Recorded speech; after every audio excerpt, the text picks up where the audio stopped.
ಕೊರಟಗೆರೆ ತಾಲೂಕು ಚೆನ್ನರಾಯನದುರ್ಗ ಹೋಬಳಿಯ ಶ್ರೀ ಕ್ಷೇತ್ರ ಸಿದ್ದರಬೆಟ್ಟದ ಶ್ರೀ ಸಿದ್ದೇಶ್ವರ ಸ್ವಾಮಿ ಜಾತ್ರಾ ಮಹೋತ್ಸವವನ್ನು ಅದ್ದೂರಿಯಾಗಿ ನಡೆಸಲು ಗ್ರೇಡ್ 2 ತಹಶೀಲ್ದಾರ್ ರಾಮ್ ಪ್ರಸಾದ್ ಮತ್ತು ಧಾರ್ಮಿಕ ಪರಿಷತ್ತಿನ ಸದಸ್ಯರಾದ ಗೊಂದಿಹಳ್ಳಿ ರಂಗರಾಜುರವರ ಅಧ್ಯಕ್ಷತೆಯಲ್ಲಿ ಪೂರ್ವಭಾವಿ ಸಭೆಯನ್ನು ನಡೆಸಲಾಯಿತು. ಜಾತ್ರೆಗೆ ಬರುವಂತಹ ಭಕ್ತಾದಿಗಳಿಗೆ ಕುಡಿಯುವ ನೀರು, ಶೌಚಾಲಯ, ಪ್ರಸಾದದ ವ್ಯವಸ್ಥೆ, ಸಿಸಿಟಿವಿ ವ್ಯವಸ್ಥೆ, ವಾಹನಗಳ ಪಾರ್ಕಿಂಗ್ ವ್ಯವಸ್ಥೆಯನ್ನು ಮುಜರಾಯಿ ಇಲಾಖೆಯಿಂದ ನಿರ್ವಹಿಸಲಾಗುತ್ತಿದ್ದು, ಅಗತ್ಯವಿರುವ ಮೂಲಭೂತ ಸೌಕರ್ಯಗಳ ಕೊರತೆಯಾಗದಂತೆ ಕ್ರಮ ಕೈಗೊಳ್ಳಲು ಗ್ರೇಡ್ 2 ತಹಶೀಲ್ದಾರ್ ರಾಮ್ ಪ್ರಸಾದ್ ಮುಜರಾಯಿ ಸಿಬ್ಬಂದಿಗಳಿಗೆ ಸೂಚನೆ ನೀಡಿದ್ದಾರೆ. ಜಾತ್ರೆ ಮಹೋತ್ಸವ ಹಮ್ಮಿಕೊಂಡಿದ್ದೀವಿ. ಈ ನಿಟ್ಟಿನಲ್ಲಿ ಒಂದು ಪೂರ್ವಭಾವಿ ಸಿದ್ಧತೆ ಮಾಡ್ಕೊಳ್ಳೋಕ್ಕೋಸ್ಕರ ಇವತ್ತು ಇಲ್ಲಿ ಬಂದು ನಾವೆಲ್ಲ ಸೇರಿದ್ದೀವಿ. ಈ ಸಭೆನೂ ಇದ್ರ ಬಗ್ಗೆ ಮಾಡಿದ್ದೀವಿ. ಸಭೆಯಲ್ಲಿ ಹಲವಾರು ವಿಷಯಗಳನ್ನ ಚರ್ಚೆ ಮಾಡಿದ್ದೀವಿ.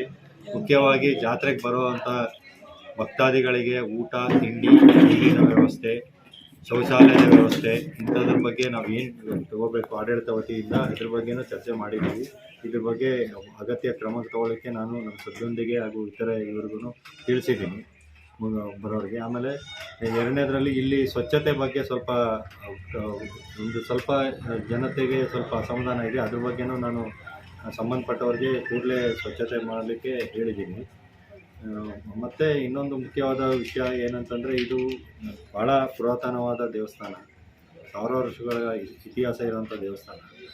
ಹೆಚ್ಚು ಭಕ್ತಾದಿಗಳು ಬರ್ತಾರೆ. ಅವಾಗ ಬಂದಾಗ ನಾವು ಸ್ವಲ್ಪ ಸಂಯಮದಿಂದ ನಮ್ಮ ಆಡಳಿತ ವತಿಯಿಂದ ನಮ್ಮ ಅಧಿಕಾರಿಗಳು ಹಾಗೂ ಇಲ್ಲಿನ ಸಾರ್ವಜನಿಕರು ದಯವಿಟ್ಟು ಸಹಕಾರ ಮಾಡಿಕೊಟ್ರೆ ಈ ಜಾತ್ರೆ ಅತ್ಯಂತ ಯಶಸ್ವಿಯಾಗಿ ಜರುಗುತ್ತೆ ಅಂತ ಹೇಳ್ತಾ ನನ್ನ ಮಾತುಗಳು.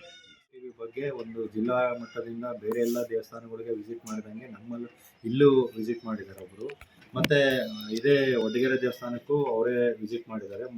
ಅವರು ನಮಗೆ ಎಸ್ಟಿಮೇಷನ್ ಕೊಟ್ಟಿದ್ದಾರೆ. ನಾವು ಕಾನೂನಾತ್ಮಕವಾಗಿ ಆ ಎಸ್ಟಿಮೇಷನ್ನು ಮತ್ತು ಆ ಕೊಟೇಶನ್ನ ಮಾಡಿ ಖಂಡಿತವಾಗಿ CCTV ಕ್ಯಾಮ್ರಾ ಅಳವಡಿಸಿ. ಸಿಬ್ಬಂದಿಗಳ ಕೊರತೆ ಅಂತ ಹೇಳ್ಬಿಟ್ಟು, ಸಿಬ್ಬಂದಿಗಳ ಕೊರತೆ ಅದು ಬಹಳ ಮುಖ್ಯವಾದ ಒಂದು ಅಂಶ. ಸಿಬ್ಬಂದಿಗಳು ಮುಜರಾಯಿ ಇಲಾಖೆ ಪ್ರಕಾರ ಎ ಗ್ರೇಡ್ ಸಂಸ್ಥೆಯಲ್ಲಿ ಒಟ್ಟು 13 ಪೋಸ್ಟ್ ಇದೆ. ಆದರೆ ನಮ್ಮ ಇಲ್ಲಿರೋ ಬಡ್ಜೆಟ್ ಪ್ರಕಾರ ಅಷ್ಟಕ್ಕೆ ಆಗುತ್ತೋ ಇಲ್ವೋ ಅನ್ನೋದನ್ನು ನಾವು ಒಮ್ಮೆ ಒಂದ್ಸರಿ ಚರ್ಚೆ ಮಾಡಬೇಕು. ಈಗಾಗಲೇ ತೊಗೊಂಡಿರೋದಲ್ದಿರ ಎಷ್ಟು ಉಳಿದಿದೆ ಅದರಲ್ಲಿ ಸಿಬ್ಬಂದಿ ತಗೊಳ್ಳೋ ಬಗ್ಗೆ ನಾವು ಅವಶ್ಯಕ ಕ್ರಮ ತಗೊಳ್ಳಿ.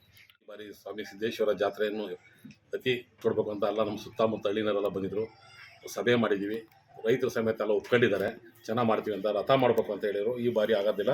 ನೆಕ್ಸ್ಟ್ ಬಾರಿ ಅದಕ್ಕೆ ಒಂದು ಕಮಿಟಿ ಮಾಡಿ ನೆಕ್ಸ್ಟ್ ಬಾರಿ ಕಲ್ಲಿನ ರಥ ಮಾಡಿ ರಥೋತ್ಸವ ಮಾಡೋದಂತ ನಾವೆಲ್ಲ ತೀರ್ಮಾನ ತಗೊಂಡಿದ್ದೀವಿ. ಅರ್ಜೆಂಟಾಗಿ ತುರ್ತಾಗಿರೋದ್ರಿಂದ ಇನ್ನು ಕೇವಲ 9-10 ದಿನ ಇರೋದ್ರಿಂದ ಮಾಮೂಲಿ ಯಶಸ್ವಿ ಏನು ರಥೋತ್ಸವ ಮಾಡಬೇಕು ಅದನ್ನೇ ಮಾಡ್ಕೊಂಡು ಮುಂದುವರಿಸಿ ಅಂತ ಹೇಳಿದ್ದೀವಿ.